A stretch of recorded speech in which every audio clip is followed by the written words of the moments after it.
சிவபெருமானுடைய பல அற்புத திருத்தலங்கள்ல ஒன்றுதான் திருநெல்வேலியில் அமைந்திருக்கக்கூடிய நெல்லையப்பர் ஆலயம்.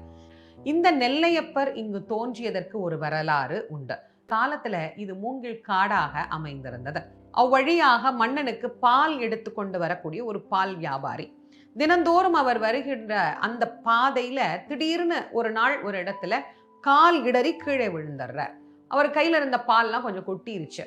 மறுபடியும் மிச்சம் இருக்கிற பாலை கொண்டு போய் அரண்மனையில கொடுத்துட்டு வந்துடுறார். அடுத்த நாள் அதே வழியா வர்றார். அதே மாதிரி அந்த இடத்திலேயே கால் இடறி கீழே விழுந்துடுறார். இதே மாதிரி தொடர்ந்து சில நாட்கள் நடக்குது. அரண்மனையில பால் குறையுது. ஏன் குறையுதுன்னு கேட்டா ராஜா ஏன் என்ன காரணம் விசாரணை பண்ணுவார் இல்லையா?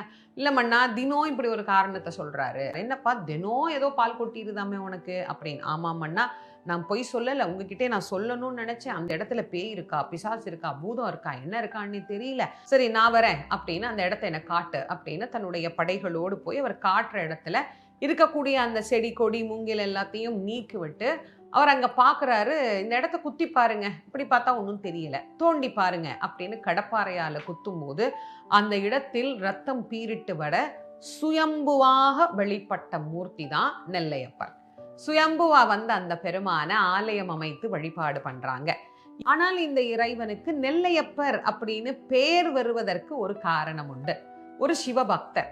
ஆனா அவருக்கு இறைவன் பல சோதனைகளை அடுத்தடுத்து தருகிறார்.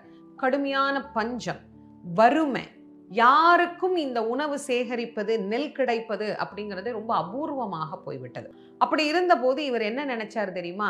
தான் பட்டினி கிடந்தாலும் பரவாயில்லை, கொஞ்சம் நெல்லையாவது நாம் மிச்சம் செய்து வைத்த அன்றாடம் இந்த சிவபெருமானுக்கு நெய்வேத்தியம் செய்தே ஆக வேண்டும் அப்படின்னு தீர்மானம் பண்ணிட்டார்.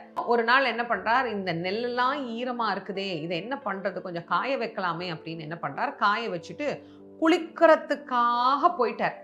போய் குளிச்சிட்டு இருக்கிறார். மழை கொட்டுது. அவர் பார்த்தார், போச்சு, இருக்கிற கொஞ்ச நெல்லும் இந்த மழையில நனைஞ்சு அப்படியே போயிருக்கும், தண்ணீரோட போயிருக்கும்.